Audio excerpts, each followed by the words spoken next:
I first want to announce that I am no more pro-Palestinian than I am anti-Israeli. I am pro-human rights and anti-oppression. If the roles of the two sides were reversed, I'd be doing exactly what I'm doing now, except that I would be advocating for Israeli rights. But if I were pro-Palestinian, I would be justifying oppression. If enough of us, and this is really critical, if enough of us, especially lawmakers, took the time to educate ourselves, I don't think it would be that hard to find a solution to the Israel-Palestine tragedy.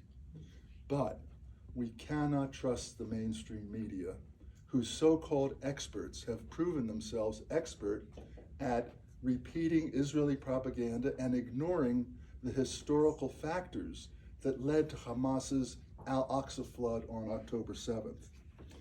Of course, Israeli loyalists do not want to know the history because they see Israel the way they want to see themselves, as fair and humane. Therefore, history that portrays Israel as unfair and inhumane is a mortal threat to their self-imagery or ego identities. They would rather send their children to war than inquire into their imagery and their unexamined beliefs. They would rather be right than make peace. 11 days after Al-Aqsa flood, President Biden flew to Tel Aviv, where he hugged Prime Minister Netanyahu, whose lifelong obsession has been to ethnically cleanse the land of Palestinians, and who, during the Obama-Biden administration's first term, tried to sabotage a second term. So what was Biden to do? His certainty that, quote, were there no Israel, America would have to invent one, end quote, his standing as possibly the largest, or at least one of the largest congressional recipients ever of money from the Israel lobby, his lack of knowledge, and his attachment to his self-imagery as both the empathetic president and a proud Zionist made him a sucker for Israeli propaganda. Therefore, Netanyahu didn't really have to do anything to convince him to provide Israel the weaponry to, quote, turn Israel into an island of ruins. And what could Biden say to the traumatized families whose deaths, mutilations, and homelessness his empathy helped to produce? He says he gave Israel the means to defend itself, but he really gave Israel the means to avenge itself. He could have told Netanyahu, we will not allow you to turn Gaza into an island of ruins. 75 years of contempt for international law is enough. It's time to make peace and bring the hostages home. And if Biden was oblivious to the blood-curdling screams of genocide from Israel's political, military, and religious leaders, when it finally dawned on him they meant what they were saying, why didn't he stop arming Israel? Even after Biden admitted that Israel's invasion was, quote, over the top, meaning more genocidal than he thought it would be. Even when he admitted that Netanyahu was, quote, an asshole, he continued arming Israel. Moreover, despite no evidence to support its allegation, Biden took Israel's word that 12, later reduced to 6, and maybe 0 UNRWA employees, United Nations Work and Relief Agency employees, participated in the October 7th attack, and he cut off funding to the humanitarian organization in Gaza's most desperate hour. So in addition to all of his other poor choices, in his hubris and seduced by his self-imagery, he allowed himself to be suckered into helping Israel starve the Gazan population. Throughout its existence, Israel has been contemptuous of Palestinian life. I'll give you an example. On Saturday, December 27, 2008, Israel bombed the Gaza Strip and started Operation Cast Lead. At the same time, it simultaneously violated its ceasefire that it had with Hamas, and it violated the Jewish Sabbath. Exactly 2 weeks later, on another Jewish Sabbath, Israeli officials blocked life-saving humanitarian aid from entering Gaza, insisting they could not violate the Sabbath. On March 30th, 2018, Gazans, well, one more thing, during Operation Cast Lead, Operation Cast Lead easily surpassed Al-Aqsa flood. Israel killed more than 1,400 people in Gaza, including 344 children. 36 children were killed during Operation Al-Aqsa flood, and nobody knows how many were killed by Israeli fire and how many were killed by Hamas's fire. On March 30th, 2018, Gazans of all ages gathered near the fence separating Gaza from Israel for the Great March of Return, where they declared their right to live in dignity and called on Israel to give them the freedom to return to the towns and villages their families were expelled from in 1948 and 1967. Over 100 meters away, on the Israeli side of the fence, safely stationed behind earth mounds and lying in wait were highly skilled Israeli snipers who proceeded to kill 58 Palestinians, all unarmed, including children, and injured 3,000. And by the way, the snipers used bullets fabricated to leave survivors maimed for life. And many of the survivors had to have their legs amputated. The snipers were shooting at their legs. Many of them had to have their legs amputated because Israel, for years, has not allowed much of the modern medical equipment that most hospitals would have to enter Gaza, so they didn't have the equipment to avoid amputation, and Israel wouldn't let them go to Egypt, the West Bank, or Israel for leg-saving treatment. So the day after this slaughter of 58 people, the IDF, Israel Defense Forces, tweeted, quote, "Yesterday we saw 30,000 people. We arrived prepared and with precise reinforcements. Nothing was carried out uncontrolled. Everything was accurate and measured, and we know where every bullet landed." End of quote.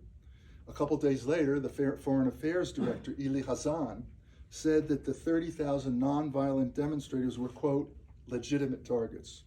And Defense Minister Avigdor Lieberman explained, quote, "You have to understand, there are no innocent people in the Gaza Strip," end of quote. And for Israelis who worried that the scene at the border could get out of control, Shin Bet, the Israeli security agency, Shin Bet director Avi Dichter, had very soothing words, quote, "The Israeli army has enough bullets for everyone," end of quote. During the next 12 months, snipers murdered 277 Palestinians, including 52 children, and injured 28,000. By advising Biden to greenlight Israel's invasion, Secretary of State Blinken put his loyalty to his Jewish heritage ahead of his loyalty to his country. On his first trip to Israel after October 7th, he told his host, "I come as a Jew," meaning, "I'm one of you, I'm part of the tribe." On at least 3 occasions, I heard Blinken say that a Palestinian child's life is as valuable as the lives of his own children, but obviously not as valuable as Israel's right to defend itself against children. I wonder how Blinken would feel if his children had to have limbs amputated without anesthesia. With their attacks on Yemen, Syria, and Iraq, their refusal to condemn Israel's attack on the Iranian embassy in Damascus while condemning Iran's reprisal, Biden and Blinken have signaled their willingness to go to World War III in defense of Israel's final solution to the Palestinian problem. And if those 2 foot soldiers were tone deaf to Israel's calls for genocide, they still had to know that that was the intention, because in addition to Israel's multiple attacks on Gaza since 2008, each time where they deliberately targeted civilians, Israeli prime ministers, chiefs of staff, and others have admitted to that intention. In 1948, with David Ben-Gurion, for those who don't know, Ben-Gurion is the founding father of Israel. In 1948, with Ben-Gurion's approval, Yigal Allon, the most prominent general in the 1948 war, wrote, quote, "There is a need now for strong and brutal reaction. If we accuse a family, we need to harm them without mercy, women and children included. Otherwise, this is not an effective reaction. During the operation, there is no need to distinguish between the guilty and not guilty," end of quote. The late Ze'ev Shef died less than 10 years ago, who is revered throughout Israel's political and military spectrum as its greatest military analyst, said, quote, "The Israeli army has always struck civilian populations, purposely and consciously.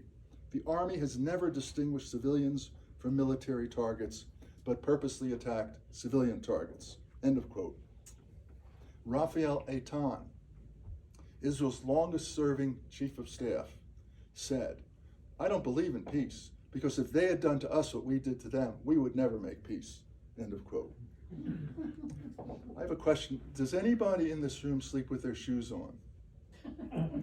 The reason I ask is when I was in Gaza in November 2012, random Israeli gunfire killed 13-year-old Hamid Abu Daqqa while he was playing soccer on the dirt road in front of his house in the village of Abasan Kabira, which is about a mile from the Israel-Gaza border. The next day, my delegation attended the boy's funeral. Afterwards, when we walked back to our bus, a group of villagers was waiting to speak with us. And one middle-aged woman said to me, "Do you sleep with your shoes on?" Knowing that her question was rhetorical, I asked her if she slept with her shoes on.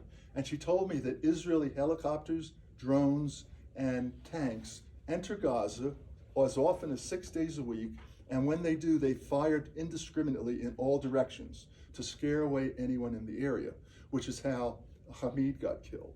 And she told me that these intrusions are so terrifying that many people sleep with their shoes on so they can jump out of bed at a moment's notice and run to safer areas. I mean, imagine living like that for your entire life. I'm going to tell you a little bit about how I went from being a member of AIPAC and a staunch defender of Israeli policy to where I'm at now.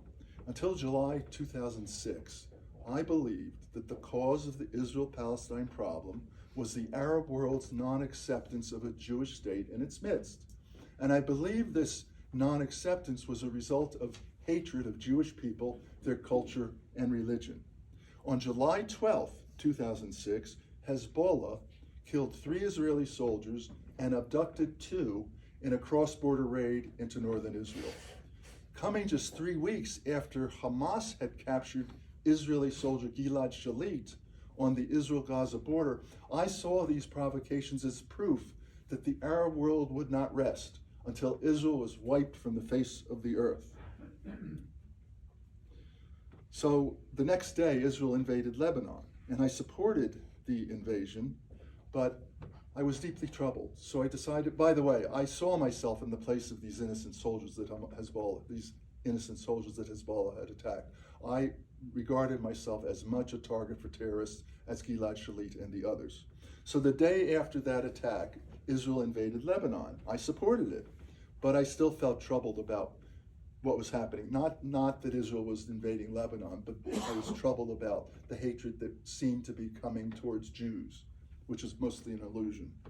So I decided to speak to two of my closest and wisest friends, neither of whom was Jewish. I wanted to convince them that my fears about the Arab world were justified. I knew that both of my friends had been critical of Israel in the past, but this time I was certain, given the circumstances, that they would agree with me. But to my amazement, they blamed Israel for its disproportionate use of force against the people of Lebanon. Their reactions demoralized me. Neither one of them had much sympathy for what I had to say. Afterwards, when I was alone, I carefully went over each conversation in my mind. I wanted to see if there was something I had missed, something I hadn't understood.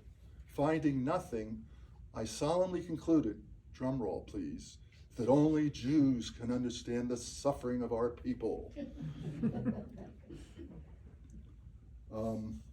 Then a week passed, during which I calmed down a little bit because I spoke with Jewish friends whose like-minded views softened my anxiety, and I attended a pro-Israel rally where there were a bunch of non-Jews, which felt kind of good because now that meant that maybe the Jews aren't so isolated and hated in the world by a bunch of anti-Semites. But then I received an unexpected call from an old Jewish friend back east. Sammy was calling to tell me he was coming out west and planned to visit me in New Mexico, where I was living at the time. After agreeing to the visit, I immediately launched into at least a 2-hour diatribe against Israel's enemies. And Sam just listened, barely saying a word, never arguing. However, unlike me, he had actually studied the issue for many years. Toward the end of the diatribe, but he was very low-key about it. Toward the end of the diatribe, he suggested I read books by two very well-respected Israeli professors, of course I'd never heard of, Baruch Kimmerling and Tanya Reinhardt. Because Sammy didn't resist my point of view, he gave me the space to begin to question the belief system I had taken for granted my entire life. Until that moment in 2006, believe it or not, and actually it's very common, it had never occurred to me. There was more to understand than more to know than I already knew, or that studying the subject could add to my understanding. So we hung up and I went on Amazon and I looked up books by Kimmerling and Reinhardt. I also compiled a list of other books on the subject with the stipulation that I would read Jewish authors only, knowing that otherwise I would suspect bias. What I could not have foretold was that I was about to uncover a lifetime of bias within myself. So I drove over to my library and checked out a few books from my list. After a week of fairly uninteresting reading, I picked up Beyond Chutzpah, on the misuse of anti-Semitism and the abuse of history by Norman Finkelstein. With barely an idea of what I was getting myself into, I began reading. Thus began a conscientious study of the history of Israel-Palestine. My singular commitment was to the truth, and I knew that in order to separate fact from fiction, I had to give equal attention to both sides of the debate. And I was not about to allow preconceived notions to influence my understanding, my research. Finkelstein's sources were mainly mainstream organizations, such as Human Rights Watch, Amnesty International, and the Israeli NGO B'Tselem. And their reports were a serious indictment, all of them, a serious indictment of Israeli behavior and policy. Documented charges included the use of deadly force by Israeli soldiers against unarmed men, women, and children, the bulldozing of houses, sometimes with inhabitants still inside. And by the way, since 1948, Israel has bulldozed almost 50,000 Palestinian houses and not a single Jewish house. And when I was in the West Bank in 2010 in the village of Shaknin, I met a Palestinian man and his Norwegian wife, and they lived in a very nice house in Saknin, but a foot of the land that his father had owned for decades, that his father had bequeathed him and his brothers, they each got a parcel of land, about a foot of his land intruded into a line that was drawn by Israeli demographers, or whatever they're called, that was slated to become an illegal settlement. So Israel demanded that Israel created a demolition orders for the man's house. The man refused to demolish. What happens is many Palestinians demolish their own houses because Israeli charges them to demolish the house for them. So it's cheaper for them and humiliating to demolish their own homes. Well, this man, the people of Saknin, came out and blocked the bulldozers. And so at the time I was there, they had not yet been able to demolish his home. So they get a foot of land, and of course they would take all the land. Okay, so, as I said, Finkelstein's main sources were these mainstream human rights organizations. And in addition to bulldozing houses with people sometimes still inside, they punished people, large numbers of people, innocent people collectively on the basis of alleged crimes by lone individuals, the theft of desperately needed water from Palestinian villages, and Israel's commonplace use of torture. Many of the reports Finkelstein cited could be found online, so I spent a great deal of time reviewing passages he had quoted. I was intent on catching him taking information out of context or changing a word here or there in order to present Israel in a negative light. But after hours of reviewing his citations, I had to admit that in every single case, his documentation was beyond reproach. At the same time I was engrossed in Finkelstein's expose, I was experiencing a range of emotions. As I learned about the abuse and humiliation Israelis routinely subject Palestinians to, I felt shocked that a country in which I had invested a lifetime of loyalty would treat people this way. My shock turned to anger that Israel was perpetrating these abuses in my name as a Jew. I felt personally responsible, no less so than if I was a soldier in the field. In fact, an image of me as a soldier in the field arose to my mind, to my consciousness. My anger then turned inward against me, rebuking me for years of willful blindness. Shame and embarrassment followed, and then immense sorrow for a people whose cries I had been deaf to. These human beings were suffering profoundly from my ignorance. It became clear to me that every Palestinian is inherently guilty of the crime of not being Jewish. I was in the initial stages of learning that every argument I had ever made in defense of Israel was either factually inaccurate, or if there was truth to the argument, taken out of context for the purpose of blaming the Palestinians and exonerating the Jews. Feeling overwhelmed and needing a break from this repudiation of a lifetime of core beliefs, I put the book down and closed my eyes. I have no idea how long my eyes were closed, but when I opened them, I felt cleansed and free. All of the emotions I'd been suffering were gone. Their absence was so startling that I spontaneously began searching for them, as if they were solid objects that could hide in physical locations. I scoured my bookcase and the corners of my room. Where's the shock, the anger, the shame? But no sign of these emotions reappeared. So I sat back in my chair and relaxed into my newfound state of freedom and wonderment. I had nothing to do and nowhere to go. I was not interested in the past, and I was not drawn towards the future. The present was all there is. I felt a light pressure, as if a soft veil were covering my eyes. There was a soothing quality to the pressure. As I enjoyed the sensation, the veil began to unravel in a spiral motion from left to right. And when my eyes were uncovered, the world was brighter.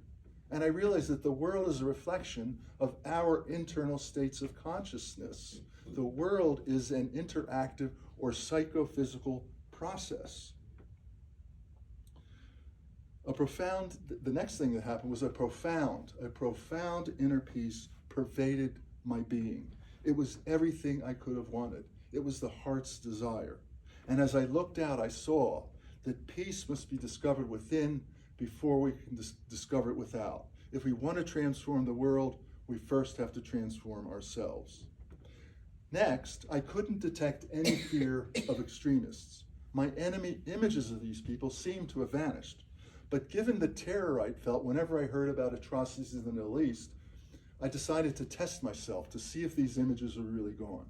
So I imagined myself in the place of Nick Berg, the young Jewish man who was beheaded in Iraq in 2004. Berg's beheading had horrified me, but the enemy images would not return. Instead, a whole body, warm and blissful feeling that I identified as equanimity rose up through my body, along with the knowledge that beneath their hatred, even the most bloodthirsty of extremists crave the same right to self-determination as do I. With this knowledge, their humanity that I had unconsciously denied and my humanity that I had unconsciously squandered were restored. To finally see all people as human beings is the greatest relief. I can't tell you what a great relief it was to find out what a schmuck I had been. Once the beliefs that blinded me were gone, I felt like I had awakened from a dream and was no longer burdened with the emotional pain I had taken for reality. Within the dream, the pain had lasted for a lifetime, but in this newly awakened state, it was merely a faint memory. Sensing something was missing, I then tried to inquire into my Jewish identity, but I could find neither a Jewish identity nor any other limited identity. An image of a balloon materialized, its elastic boundaries representing the limits on understanding imposed by a limited identity. The balloon burst, and the air inside the balloon equalized with the air outside the balloon, and truth was revealed. We are all Palestinians and Israelis, Muslims, Christians, and Jews. Existential fear and confusion, the hallmarks of separateness, were transformed into compassion and clarity. Existential fear is the prism through which the separate self views the world. Therefore, along with existential fear, confusion arises. Compassion is the ability to stand in the shoes of the other and see from all perspectives. Therefore, along with compassion, clarity arises. Compassion and clarity, seeking to understand all behavior, ask why the other behaves as he does. What are the stimuli for his behavior? Have we in some way provoked his behavior? Compassion and clarity understand that no behavior occurs in a vacuum and that each of us is responsible for the suffering in the world and each of us contributes to the collective mind of humankind. One reason, a very important reason, that Israel-Palestine has been so difficult to solve is that fundamentally we are not dealing with a political, territorial, religious, cultural, or ideological problem. We are dealing with a psychospiritual problem, a problem of the psyche or mind and of identity. It was not until I understood this problem that I was able to apprehend the astonishing reality that I had never cared about Israel, nor had I ever defended Israel from criticism, at least the Israel that actually exists. What I had defended and what I had cared about and protected, just like Israel's loyalists, including Biden and Blinken, were idealistic images of Israel that I had superimposed or projected onto the Israel that actually exists. Those projections enabled me to deny painful imagery about myself and Israel that I would have noticed if only I had looked without the influence of a mind that only saw what it wanted to see and only believed what it wanted to believe. The mind is the separate self, the identity, the ego. So here are two universal principles that are at the root of conflict and suffering, and these two principles, and you may have to spend, if someone really wanted to understand them, I suggest spending a lot of time with it. These two principles encapsulate this understanding that I've been describing. The real enemy is not someone or something outside of us.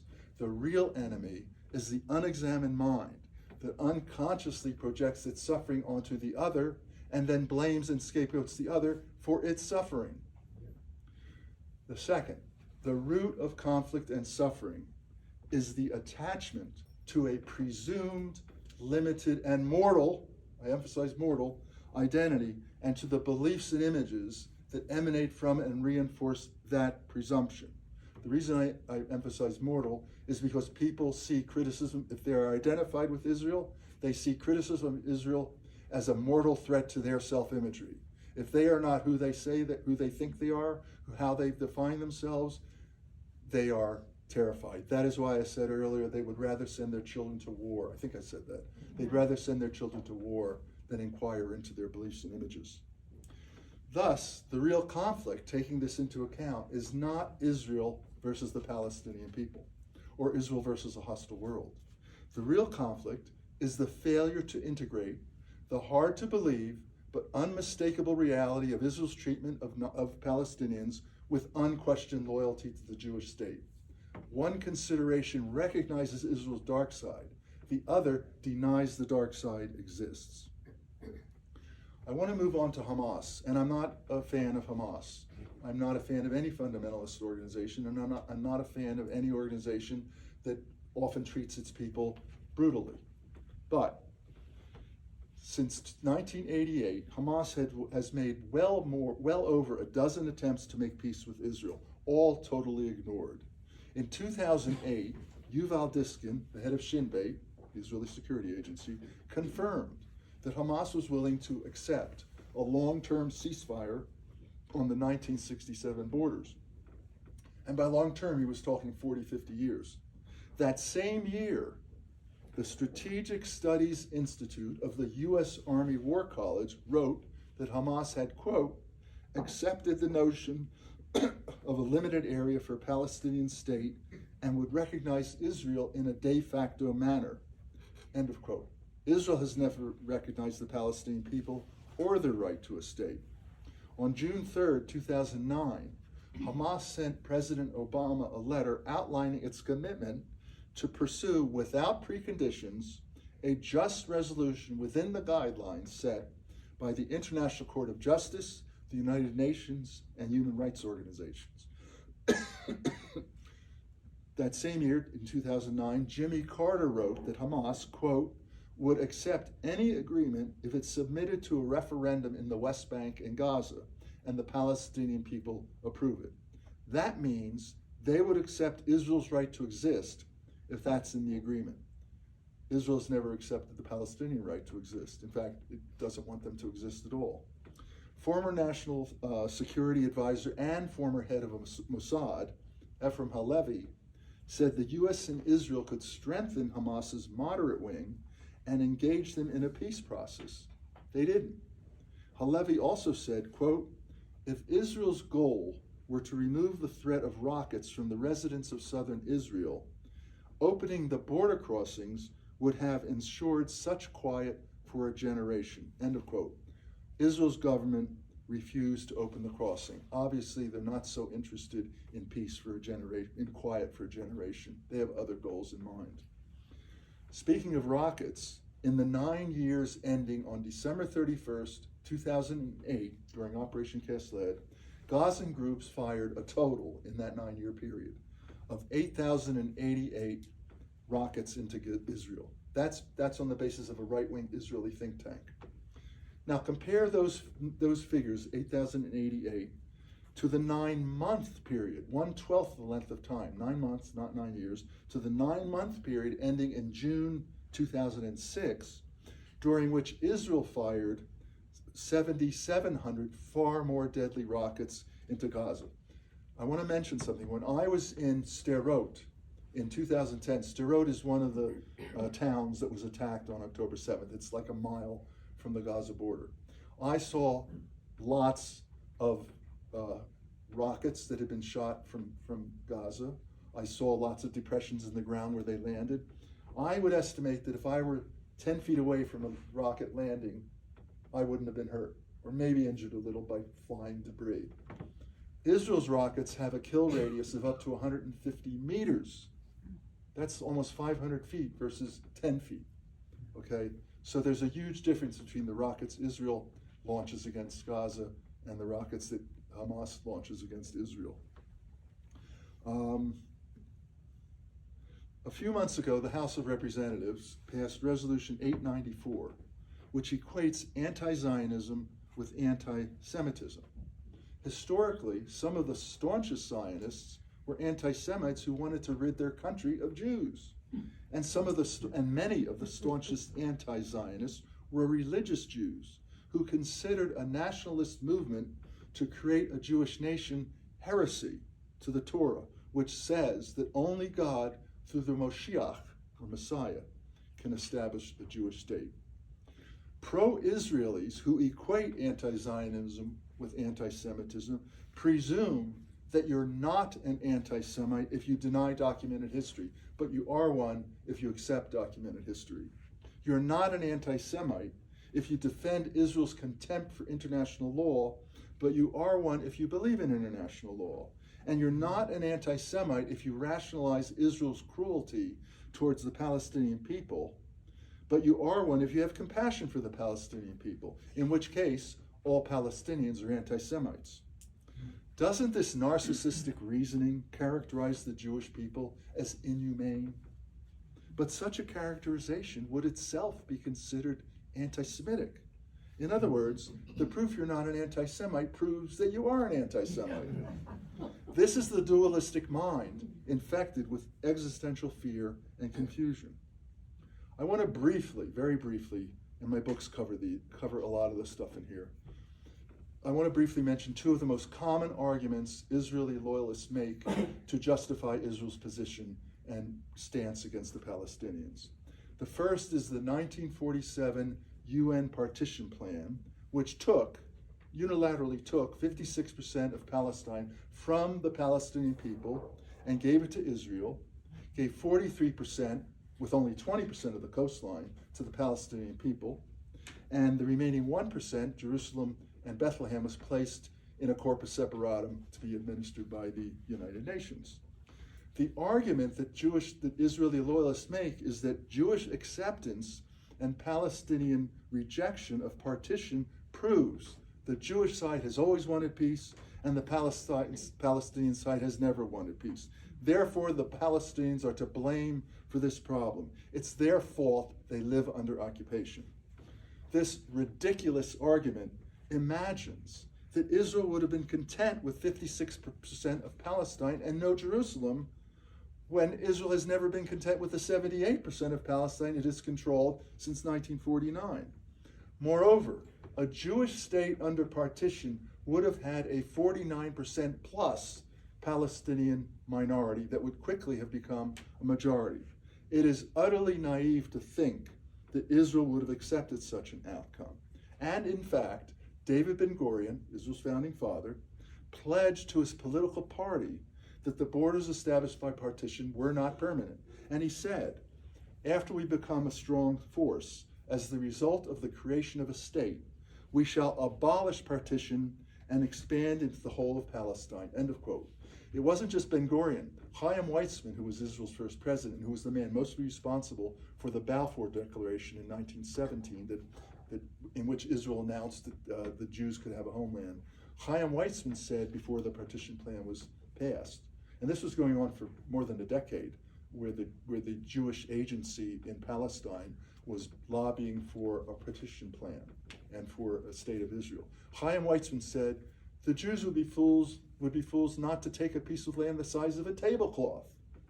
Why? Because they knew they were going to expand into the whole of Palestine. In March 1948, taking all this into account, in March 1948, 2 months before Israel became a state, the U.S. State Department warned, and I quote, this is very interesting. I wish more people would read this, especially people who defend Israel. The Jews will be the actual aggressors against the Arabs. However, the Jews will claim that they are merely defending themselves. In the event of such Arab outside aid, the Jews will come running to the Security Council with the claim that their state is the object of armed aggression and will use every means to obscure the fact that it is their own armed aggression against the Arabs inside which is the cause of Arab counterattack, end of quote. The second argument I very briefly am going to go over is Palestinian rejection of Israel's alleged generous offer at the 2000 Camp David Peace Summit. Well, if Israel's offer was so generous, why did Israel's chief negotiator, Shlomo Ben-Ami, say, quote, the concessions offered by Israel fell far short of even modest Palestinian explanations. And he also said, if I were a Palestinian, I would have rejected Camp David as well, end of quote. Moreover, if Israel was really interested in peace, why has it totally ignored the Arab Peace Initiative, which was first introduced in 1988, has been on the table since 2002, was reiterated in 2012, and Israel has never had a word to say about it? That peace initiative provides security guarantees for all the states in the regions. It would end the Arab-Israeli conflict, and it would normalize relations between Israel and every Muslim country on earth, all 50 of them. So why is it that in the name of peace, so many people rationalize Israel's refusal to make peace? Why in the name of justice do so many people rationalize Israel's unjust policies? Why do they protect Israel from accountability for its crimes and give it the means to perpetrate those crimes? Are they evil, or are they terrified of the truth? As I said earlier, these same people would rather send their children to war than inquire into their beliefs and images.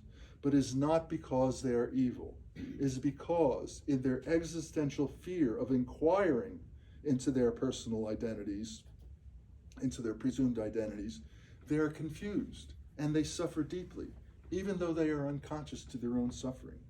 This is why I say that the real enemy is the unexamined mind that projects its suffering onto the other and then blames and scapegoats the other for its suffering. Years ago, an old man in Gaza stood on a corner holding a placard, I always cry when I read this, on which were written these words: "You take my water, burn my olive trees, destroy my house, take my job, steal my land, imprison my father, kill my mother, bombard my country, starve us all, humiliate us all, but I am to blame. I shot a rocket back." End of quote. I want to end with a short quiz for you all. I'm going to read a quote that includes the word Yid. For those who don't know, the word Yid is a derogatory name for a Jew, okay? And you're going to guess who said this quote. Now I'm going to give you a hint. The person I'm quoting was male and lived and died in the first half of the 20th century and was extremely well known to the worldwide Jewish community. Here's the quote: "Yid is anti-Zionist. We have known him for a long time, and just merely to look at him, let alone approach or, heaven forbid, touch him, was enough to make us feel sick. The Yid is a hideous distortion of the human character, something unspeakably low and repulsive. The Yid is the curse of the Jews. Watch out, Yid." End of quote. Any guesses? Excellent guess. You're wrong. Any other guesses? I can't hear you. No, but I'll give you another hint. This person who made this quote, his birthday is celebrated as a national holiday in Israel. Any other guesses? Theodor Herzl. Theodor Herzl, the founder of political Zionism. He was an atheist who detested religious Jews. He did not circumcise his son. He even went to the Pope and said, "If you help me get a piece of land for the Jewish people, I'll convert them to Roman Catholicism." Okay. Can you read that quote again? Now Yeah. that we know who said it. Okay. And what did you say was Yid? Yid is a derogatory word for a Jew. Okay. I want to tell you a little story. This has nothing to do with Palestine. But a friend of mine, a very close friend of mine who I grew up with all my life, was brought up Catholic. And he went to medical school and eventually became the assistant coroner in Philadelphia and then became the chief forensic pathologist for NATO. And while he was over in Germany, where he was stationed, he started developing paranoid delusions. And he started thinking the Nazis and the Russians were coming after him. And he was diagnosed as a paranoid schizophrenic in his late 30s. And so he was given a medical discharge. And Kenny's friends, Kenny was his name, my twin brother and I were very close friends of Kenny, and he liked a couple of the other Jewish kids in our neighborhood. And he sort of identified as Jewish, at least after he became a paranoid schizophrenic. And he had on his walls, as you would walk up his stairs, on one side of the wall he had photographs of American generals, George Patton, Omar Bradley, Dwight Eisenhower, etc. On the other side he had photographs of Orthodox Hasidic rabbis, the Lubavitcher Rebbe, the Satmar Rebbe, the Bobov Rebbe. And anyway, so one time I called Kenny up and I said, I was visiting back east, this is in New Jersey. And what happened was I ran into my uncle. My uncle lived 2 doors from Kenny, all Kenny's life. And Kenny's family was sort of friendly with my uncle's family, and they knew him. And my uncle used to play tennis with me and Kenny. And Kenny was a tennis star in college. So my uncle told me, I ran into my uncle, and he said, you know, I was at the motor vehicle division, and I ran into Kenny. I said, oh. And I said, what did he have to say? And he said, well, he told me he was getting custom-made license plates, and the license plate said Yid 24. And then my uncle goes, what is he doing? What is he doing? And so I called Kenny up. I said, Kenny, you can't put Yid 24 on those license plates. Yid is a derogatory term for Jew. But Yid is also just the Yiddish word for Jew. So Kenny just didn't know any better. Anyway, that has nothing to do with Israel Palestine, but I thought I'd mention it. Okay, I'm going to read the quote again, okay? Yid is anti-Zionist. We have known him for a long time, and just merely to look at him, let alone approach or, heaven forbid, touch him, was enough to make us feel sick. The Yid is a hideous distortion of the human character, something unspeakably low and repulsive. The Yid is the curse of the Jews. Watch out, Yid. And they celebrate his birthday every day. Most of the Zionists were not religious. Now there are religious Zionists like Bezalel Smotrich, for example, who's the one of the coalition members to Netanyahu. He's religious Zionist. And I think Ben Gvir, who's in charge of security, he may be religious Zionist, or maybe he calls himself just a formal Zionist, but they're both religious. Okay, that ends the talk. Does anybody have any questions?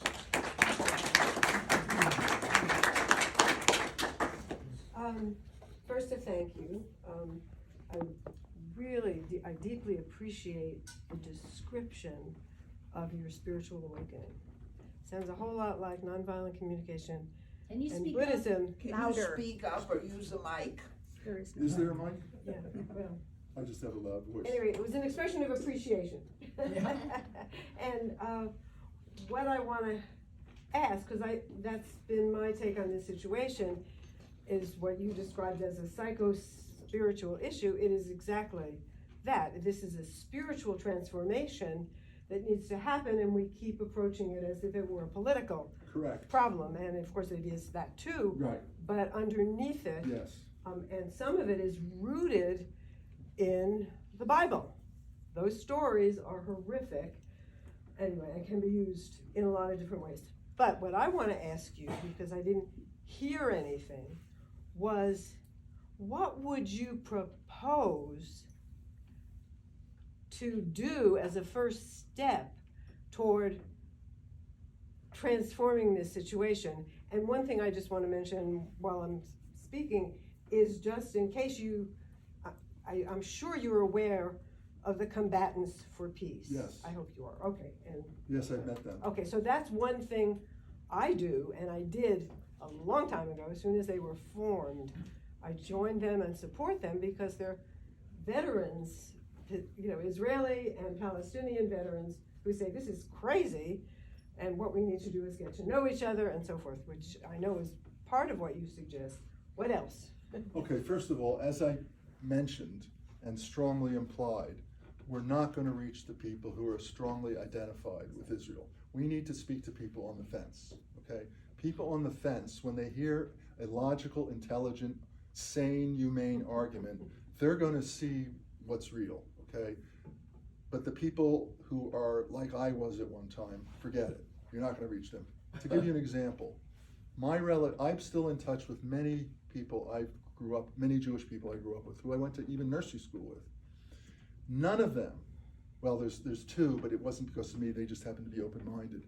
But almost all of them, they will not pick up a book. They will not even read my book, and they think they know more than I know, even though they know they've never studied the issue, and I have. And they know that I'm smarter than them and always was. They know it. Okay, so I can't even reach them. Okay, so first of all, lobbies. We got to get rid of these lobbies. The billions of dollars that goes into perverting the system, the political system in the United States, is obscene. The fact that AIPAC is not even listed as an agent of a foreign country is also obscene. But in my opinion, any dark money should be eliminated, which means reverse Citizens United, the Supreme Court decision that the Republicans supported. We've got to get rid of these lobbies and purify the political system. As I mentioned, if this were 1938 Germany, and there was an AGPAC, American-German Public Affairs Committee, most of our congressmen in Biden and Blinken would be supporting Adolf Hitler. I don't see that much difference between Netanyahu and Hitler, honestly. So they both want to ethnically cleanse, and really, when I say ethnically cleanse, for most people in Israel who support what Israel is doing, which is something like 98% supported Israel's invasion of Gaza, 68% right now do not want Israel allowing humanitarian aid in the country. They want to starve these people to death, right? Almost 60% think Israel has been going too easy on the Palestinians since they attacked. Okay, so I forget what I was going to say, this is what happens. People on the fence. That's what you want to talk Okay, to. so so education is very important, but again, we see in this country how the Republicans in the red states are trying to prevent. Really, you can't even You can't even read Huckleberry Finn in school. You can't read To Kill a Mockingbird. They're really trying to maintain the myths. The myth of the lost cause, for example, in the South. They don't want their children growing up thinking that Southern whites, supported slavery and that the Civil War was a battle to end slavery. They want people to think that the Civil War, that the South's participation in the Civil War was a noble battle for states' rights. Okay? So they're training, just like they do in Israel, they are training their children to not be in touch with their humanity and to separate the world into us against them. That is what they do in Israel. And they do it so severely. I have seen numerous videos online of Israeli soldiers, young Israeli soldiers, mostly in their 20s, bragging, I killed 22 children and I'm going to kill more. And then the reporter was saying, you're a monster. And it didn't faze him at all. He was so happy that he had killed all these cockroaches. Because Israel has trained its people to think of the Palestinians as subhuman. The language its leaders have used, like I mentioned, I mentioned Raphael Eitan, Israel's longest-serving chief of staff, who said, "If I were a Palestinian, I would never make peace because if the Palestinians had done to us what we did to them, we would never make peace." Okay, so I mentioned him because he used to refer to Palestinians as cockroaches. Okay, and other people, other prominent Israelis, generals and politicians have called them beasts walking on two legs, human animals, crocodiles, all kinds of horrible things. They really dehumanize them. Anyway, so we've got to start with education. Now, I'm not particularly confident that that this is ever going to get any better. I see Israel maybe moving towards using a nuclear weapon against Iran in the future. Okay, and I see this world becoming so polarized that that we're going to destroy ourselves. Maybe we're going to destroy ourselves just through the environment. But all I can say is I don't do this because I think I'm going to have success promoting the cause I support. I do it because it's the right thing to do. And maybe in some dimension, in some time, what I do, what all of us do, will somehow reverberate throughout history and have some kind of effect in the future. So we'll see. Lori. Even if we take out the red state folks like DeSantis who are trying to purify the university system there, we have the elite universities, Ivy League and elsewhere, where right after October 8th, October 7th, the billionaires that were funding their schools were pulling their money out, and then Congress eventually called in the presidents of the universities. And now we have a situation where Columbia, Harvard, University of Southern California are taking the lead in silencing all protests.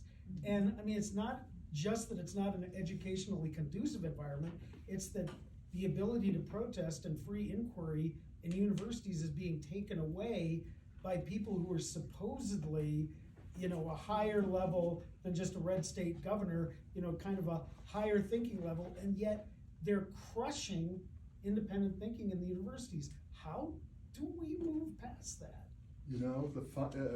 That's a hard question to answer because a lot of the funding comes from the money that donors bequeath, and a lot of the donors are Jewish. And I have always said that when someone's identity, Jewish or not, but when someone's mortal identity is threatened, there is nothing they will not do to defend themselves, to shut you up, even just the words. When I criticize Israel and I make an argument against Israel to my friends or my relatives, which I don't do anymore, it's a waste of time. But if I do that, they feel so threatened. Now they're not that conscious of how they feel deep within, but they are so threatened because when I criticize Israel, as I say, their presumed identity is fused with Israel. Israel as the safe haven for the Jewish people, as the innocent nation that represents Jews, is part of their identity. So when I challenge them, it's as if as if they are facing a mortal threat. They're about to die because their belief is part of how they define themselves. If that belief is wrong, that is a form of death. And again, that is why so many people, not just not just with the Israel-Palestine issue, with all kinds of issues. So many people would rather send their children to war, to kill or be killed, than inquire into their presumed identities or into the beliefs and images that constitute their presumed identities. Yes, sir. Yeah, you mentioned that this is a spiritual issue. I call it a psychospiritual problem. I was, when you were mentioning, when you're talking to your relatives and such, and you're trying to convince them and argue or make points, I was curious in discovering, do you listen to them for, in other words, listen to their views? Absolutely. In other words, don't express your view. Right. Don't put your view in there, make your points and look for things to say, but listen and empathize and No. come, oh, well, tell you what. then you are not communicating with them. That's right. Then you have a wall. Oh, that's true. But And let me that mention wall something. is, that's the spiritual context. That's right. Where However, you're not communicating with them. And in the listening, when you hear their communication, you hear their fears relating to those emotions, relating to what is motivating them to feel that way, or to be that way, and communicating on that context, as opposed to the ideology or the facts, but what their fears are, and them individually, why they believe. well, I know what the fears are because I used to have those fears, but let me just mention. Yeah. It is very difficult, especially with family, Of course. especially with my I'm not identical, saying it's easy. especially with my identical twin brother who is an Orthodox Jew. Okay, there is no way of getting through to him. There is no way. In my first book, by the way, I hope my brother doesn't see this. In my Don't first give book, up on talking to them, but you need to start let me listening. finish. Let me finish. You need to listen. In my first book, there is a chapter on my dialogue with my twin brother, okay? Okay. Now look, some people, you just can't reach. When my nephew calls me up, he calls me up, he says, "Hi Richie, how you doing? Let's not talk about Israel-Palestine." And so I don't. I honor his wishes. I'd rather have peace in the family. It's a very difficult thing. Oh, I know. And The only someone reason here I'm mentioned saying this- someone here mentioned nonviolent communication. Let me just say that even people, I once attended a 10-day retreat with Marshall Rosenberg, the founder of nonviolent communication, who died, I don't know, maybe 8 years ago. He's No, wonderful. just a couple, What's that? just a couple of years. No, it was more than that. It was probably, Okay. anyway. I'm not gonna So say. Marshall was there with his top trainers, the ones who had started with him from the very beginning. They had arguments and they couldn't solve their own arguments. One of his oldest trainers was arguing with one of his other oldest trainers, and at a certain point she goes, "Oh, fuck it," and she walked out. Now Marshall, and I'm telling you, Part of that whole ego thing. Is we of don't course, because we don't get what we want. So we the walk ego away, is and we quit persistent. trying. The ego lives to preserve itself, aggrandize Right. itself, and validate itself. There Right. is no way that you can come from the ego and really solve anything. But you have to, it's such a spiritual practice to surrender the ego. And sometimes you can do it, sometimes you can't. If you're really triggered, as Marshall would say, you need to give yourself a lot of self-empathy before you can speak to that person. I want to give someone else a chance Yeah, to ask sure. a question. Yes, ma'am. Let's go way back, 10,000 or whatever BC. Jews have been treated badly. And I'm wondering, where does this psychology come from? Well- Or what started it? Well, the fact that Jews have been treated badly is a part of the reason why the Jews felt they needed a state of their own. I understand. But I have to clarify something. As I mentioned about Herzl being totally anti-religious, Zionism was a movement that very few Jews subscribed to, okay? Very few.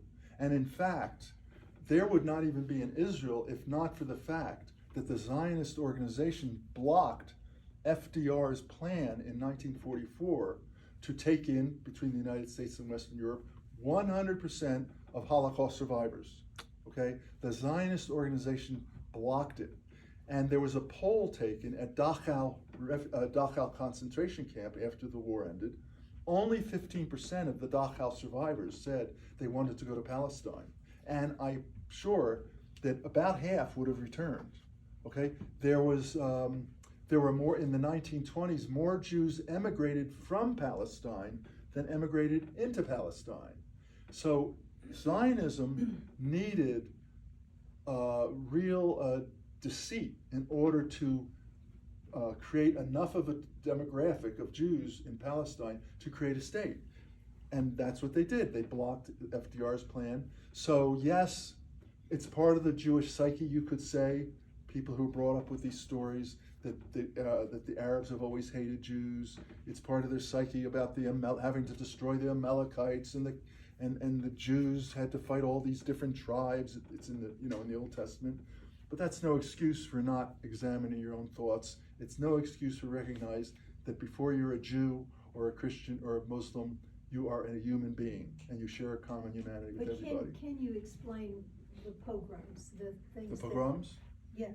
Well, I mean, Christianity, okay, starting in the 4th century at the Council of Nicaea, Christianity decided that the Jews had killed Christ. Okay. Okay, so that became like a meme for a lot of people, that the Jews were Christ killers. And that influenced people's attitudes towards Jews. It made the Jews more insular also, right? Moreover, 1/3 of the Jews in the world, for the most part, lived in Russia, okay? And they were not allowed to be professors, lawyers, doctors. So what did they do? A lot of them ended up being moneylenders. Right, but why were they not allowed? They were not allowed because they were Christ killers. Okay. During Passover, look, one of the, I don't know how many people here have heard of the blood libel? I have.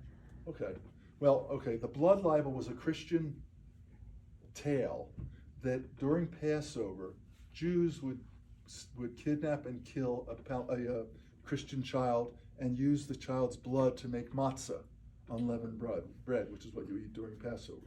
Because that's one of the nasty memes. And I do want to mention that in the Arab world, they didn't have anti-Semitic memes or themes. Okay, it wasn't until until the Zionists started taking over Palestine that they borrowed the protocols of the Elders of Zion, which was introduced by the Russian Secret Service. It was actually, and Henry Ford made the protocols of the Elders of Zion very popular.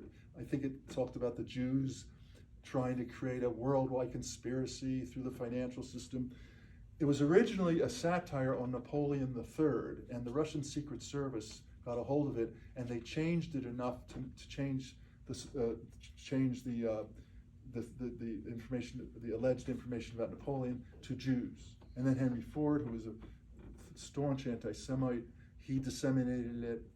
And so there's so many stories throughout the world. I remember growing up and people always saying that Jews are cheap. So these Christian kids, they would borrow money from me and they wouldn't pay me back because I was cheap. They wouldn't pay me back my money that I was generous enough to loan them, but I was the one who was cheap. I mean, and then in the South, it was very common to hear people say, "What are you trying to do, Jew me down?" A friend of mine who worked in Denver, a Jewish friend, who worked at Rosen Ford. I don't know if Rosen Ford is still there. It used to be on Colfax in Colorado or somewhere near there. Harvey worked at Rosen Ford, and he often would have people come from rural areas of Colorado, and they want to trade in their truck. Rosen Ford specialized in Ford trucks.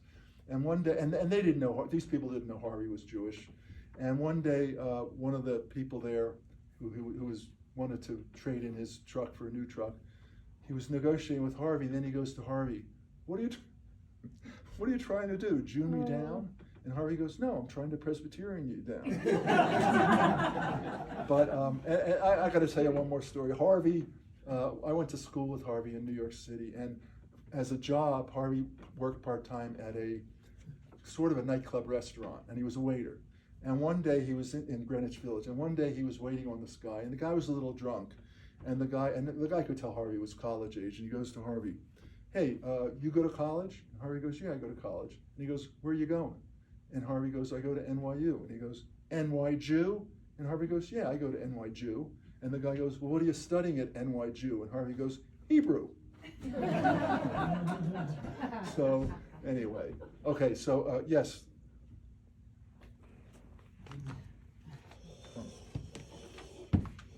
I'm a clinical psychologist, recently retired. What you have admirably described is reenactment of unresolved trauma. Trauma not healed from automatically leads to reenactment of trauma, reversing roles. If you're a victim, you're going to reenact the trauma and be a persecutor. Right. Unconsciously, the brain is 90+% unconscious. You alluded to a psychospiritual problem.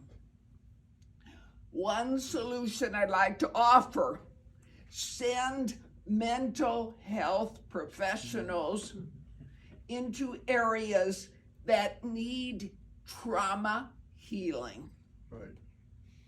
All the rationality will be on the top. The emotional brain, which lives in fear, Right. will always win over the cognitive rational brain. Right. Believe me, because of the need to survive. What is your name? What's your name? Judith Schaefer. Judith. Yes. Okay.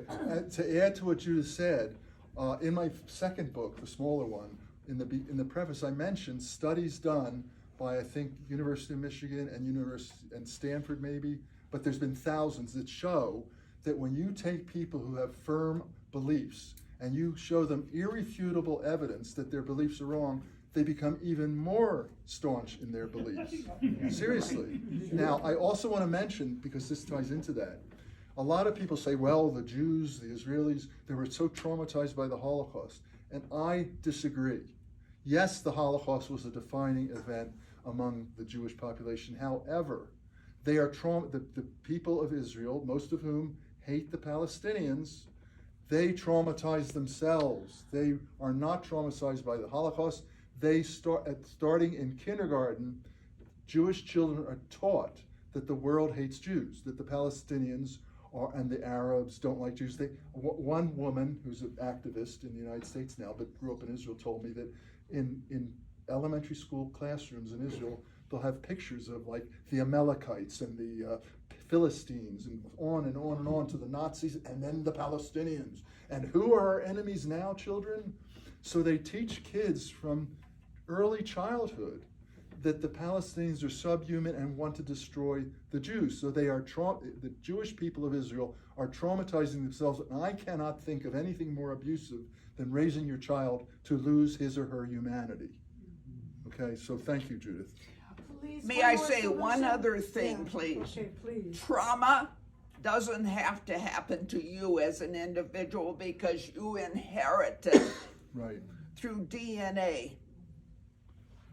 And feeling, and through like an osmosis-like product, through my family never talked about Zionism or the history of the Jewish suffering. We read about it in Sunday school, us Jewish kids, but a lot of what I picked up and all my friends picked up, it was through feeling. It was like a process of osmosis, and also because we noticed that in some ways we were a little different than the Christians. None of the Jewish kids I grew up with used the N-word for black people. I grew up in an area that had a lot of black people. I grew up in Trenton, New Jersey.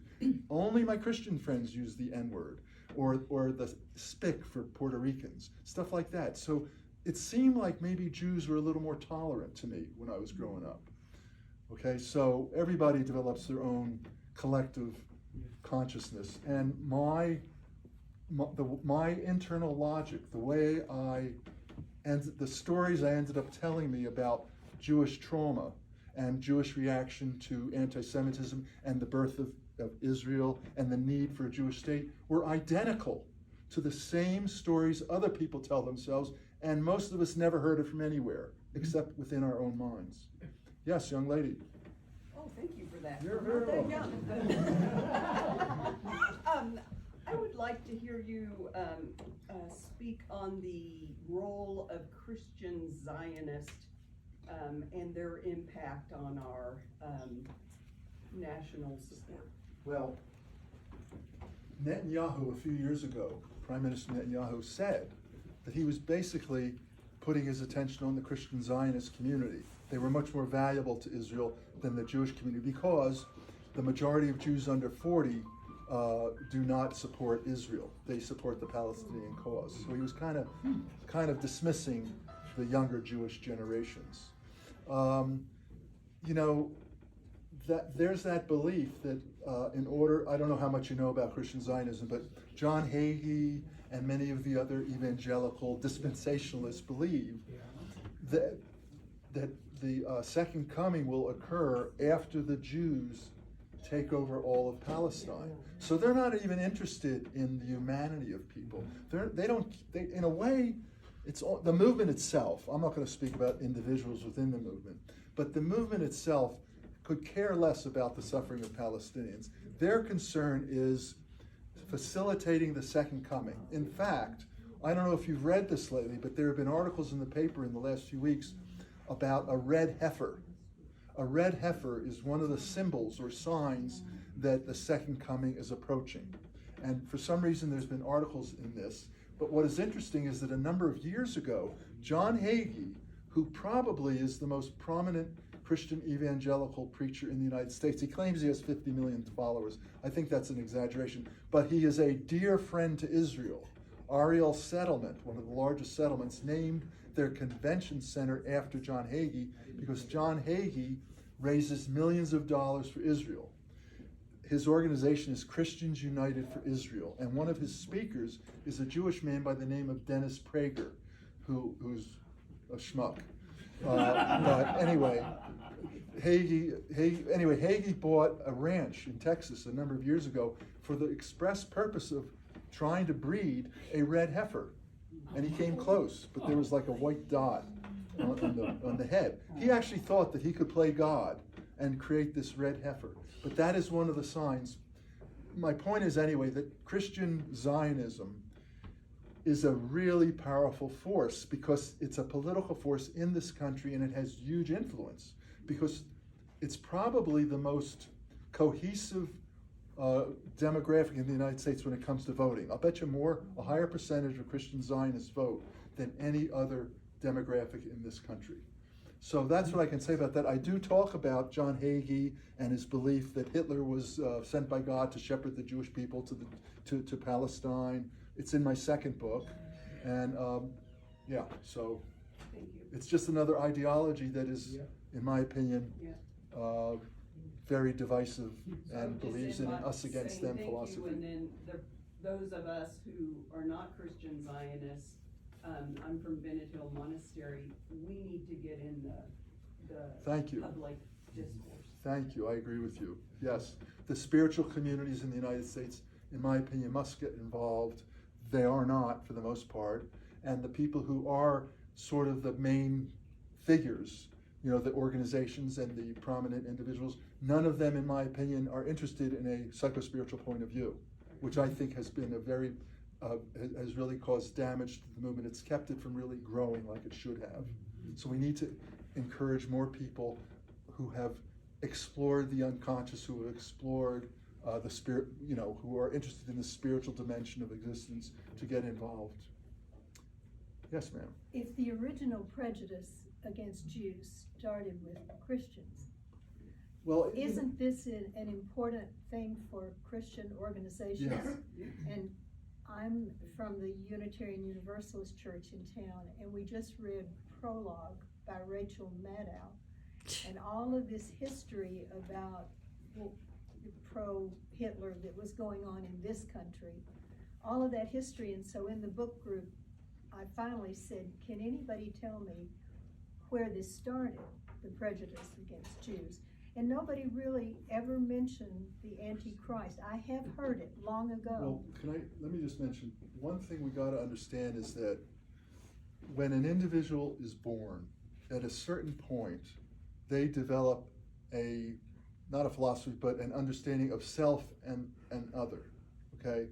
They define the self in the beginning. They may define the self as this physical body and its relationships. And everything that fits within the boundaries it defines as itself. Everything outside the boundaries is a potential threat. So self and other can often, in its pathological condition, become us against them.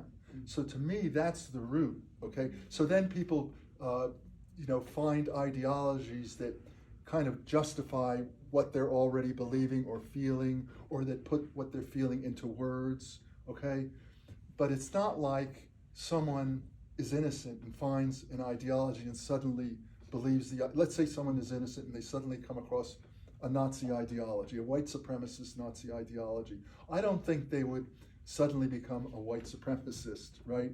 But if they had certain qualities within themselves, grievances, resentments towards certain people, then when they come across an ideology that kind of justifies, rationalizes, or treats their resentments as valid, then they tend to start embracing that ideology, and then maybe, and in many cases, that ideology will grow within them, and they may really go to the dark side. Well, you just said that churches are not taking sides or much discussing Palestine, No, Israel. I was talking about spiritual groups. I'm sure there's a lot of churches that are fairly neutral. I'm sure there's many churches that are very pro-Israel, and there's certain churches that are But I'm just saying, informationally, I don't hear anybody Okay. going back historically, and I think that's important. I agree with you. The trauma I agree. down in DNA, so if people can understand that there is a historical precedent that we in this country are responsible for. Everybody's responsible for the suffering of the world. Yeah. Everybody, as I said, But it everybody takes contributes. information for the mind to change, in my opinion. Right, well, you can only do what you can do. You talk to people, maybe you'll influence them, maybe you won't. Some people are not interested at all. What are you gonna do? This is the nature of humanity right now. We are living in, as the Hindus say, in the Kali Yuga, the dark times, okay? And human consciousness is not all that developed Do right you now. think your book would change people? Some people have told me that my book has changed them. Okay, so that's something I can do. I can recommend it. Yeah, please recommend it. No, really, That we can do. No, I think my book is very valuable. I really do. I don't care about the money. I hardly make anything on that. But yes, I think my book has some wisdom in it that is that is unique in the Israel-Palestine arena, and that does comport with some of the great spiritual teachings like Buddhism. Do you mention the Antichrist? In that book, yes. Okay. Okay. Get on my email list, and then I will. you will email me if you have questions. I will.